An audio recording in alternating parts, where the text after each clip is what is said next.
gente investia numa terapia, que eu investi numa terapia que chama-se Thomas, é muito bom. Até para quem tem autismo, eu falei assim, vou fazer depois uma coisa, eu vou fazer novamente, através de som, né? Ele escuta músicas e o som da voz numa frequência de acordo específica com cada quadro.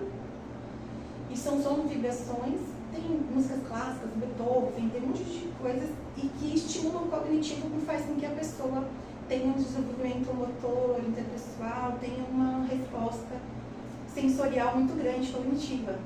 E é muito bom. E a gente teve isso, tanto a parte emocional, em determinados momentos que ele estava escutando, ele chorava, e fazia tempo que ele não chorava, então demos em reações para sorrir, então assim, e aí ele teve uma crise muito grande, ele teve um avanço, só que ele teve uma crise. Uma crise mais para frente, ele perdeu tudo que ele tinha conquistado. Então, quem trabalha com isso, ou tem um filho, sabe que a gente faz sempre, a gente trabalha para que ele cresça e evolua, mas que a gente tem, às vezes, dar 2 passos para trás. Só que aí, o certo é nunca desistir, sempre recomeçar. Ainda que dê um defeito aqui, vamos recomeçar, reinicia. E assim, quando dá uma coisa errada, então reinicia, volta. Mas isso daí não é um atraso, não é eu voltar para trás. É alinhamento. É alinhar. Então, é como alinhamento também para nós, né? E foi nisso, a gente começando aí, se vocês quiserem, quem tiver interesse, tomates é legal também fazer. E várias terapias. E quando a gente falou assim, a gente não consegue fazer todas essas terapias, vamos fazer o que está ao nosso alcance. E aí nós paramos quando ele começou, a gente percebeu que ele começou a se cobrar. E ele via que ele não ia mais além daquilo. E eu falei, peraí, não está sendo mais qualidade de vida para ele.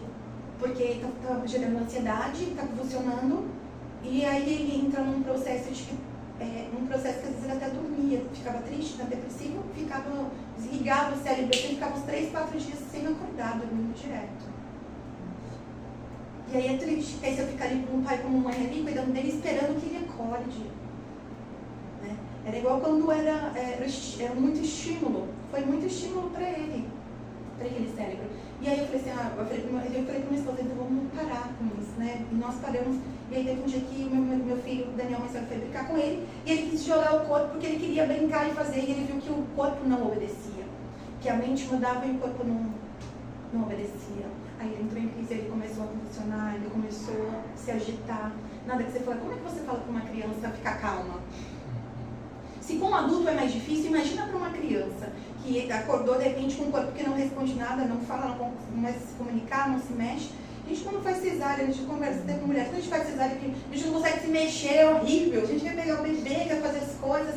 Então essa sensação é horrível, porque experimentou correr, experimentou andar, experimentou falar, experimentou.